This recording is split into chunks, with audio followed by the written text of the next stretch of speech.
Paano ba malalaman kung line to line or line to neutral yung supply dyan sa lugar nyo?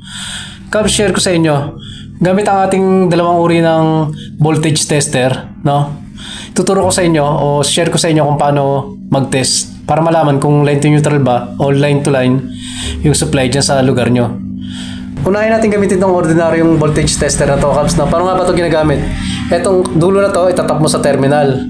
Tapos, hawakan mo to. Yung kabilang dulo, yung ulo niya. Iilaw to kapag ka nakadetect ng voltage.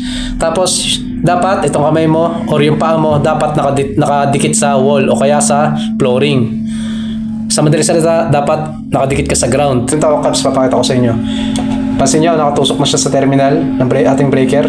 Line side to, Cubs, ha. Ito yung line side ng ating breaker. Ngayon, tingnan nyo, tinatap ko na siya dito, hindi siya umiilaw, no? Kasi hindi tayo nakakonect sa ground. Ngayon, hawakan ko yung pader, hawakan ko yung wall. Pansin nyo, Cubs, umilaw siya. Pag binitawan ko, mawawala, di ba? Ganun din, pag binitawan mo tong ulo niya, mawawala rin yung ilaw. Umilaw siya, ibig sabihin may power to, Cubs, no? Doon naman tayo sa kabilang linya. Ganun pa rin, may ilaw siya. Cubs, dito kasi sa lugar namin, ang supply namin dito ay line-to-line connection, no? Or line-to-line supply. Ngayon, Cubs, ito naman gamitin natin.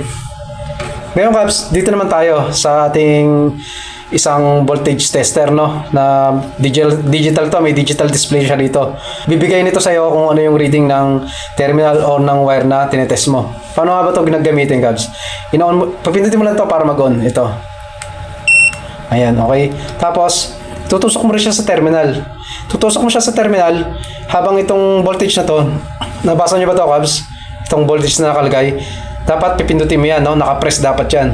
Tapos, tusok mo siya sa terminal. Ganito, Cubs, no? Ayan, pansin nyo ba? Nakita nyo yung reading? 122 volts. Napansin nyo, Cubs? Meron siyang reading, no? 122 volts. Bukod sa umiilaw na siya, meron pa siyang actual na reading, no? Kung ilang voltahe yung wire na yun or yung terminal na yun. Sa kabila. Ayan, Cubs, no? Parehas 122. Kasi nga dito, Cubs, kami, ang supply namin dito ay line-to-line connection or line-to-line supply. Ngayon, paano naman pagdating sa line-to-neutral, no, Cubs? Paano ba malalaman? Ganito, Cubs, no? Sa pagpunta kayo sa panel box nyo or sa circuit breaker nyo, halimbawa, Cubs, ito yung main nyo, no? Lagi kayo mag-check dito sa line side. Ngayon, Cubs, pagka line to neutral kayo, supposed to be dapat, dalawang wire lang ang papasok dyan sa loob ng bahay nyo. Isang kulay black at isang kulay white. Kunwari ito yung kulay white natin, Cubs, na itong tinagingan ko ng kulay puti na electrical tape. Ganun lang ang papasok sa inyo. Pero pag line to line kayo, tatlong wire ang papasok sa bahay nyo. Dalawang black, tsaka isang white, which is yun yung ground nga. Ngayon, pag line to neutral kayo, isang black at isang white lang ang papasok. Ngayon, paano malalaman gamit ang test light natin, no? Ganito, Cubs, ganun pa rin, no? Tetest nyo pa siya kung gaya ng pag-check nyo, kagaya ng ginawa natin kanina. Ganyan, no?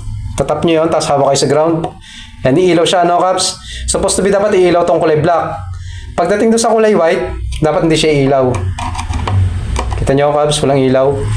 Yan kasi yung ating neutral, no? Ngayon, dito naman tayo sa voltage tester na may digital display, no? Ito naman yung gamitin natin. Supposed to be dapat, Cubs, pag line to neutral kayo, no, kagaya na sinabi ko kanina, kadalasan kasi yan sa mga probinsya, no, like Bicol, ganun, no, Cubs. Ngayon, ito naman yung gamitin natin. Dapat, sa neutral yung wire nyo na supposed to be dapat kulay puti, dapat wala kayong mariread dyan, ha, voltage, no, wala kayong marireading na voltage, ayan, Cubs, no, 0-0 siya, no. Dating naman sa line side, ayan, Cubs, no, may reading siya.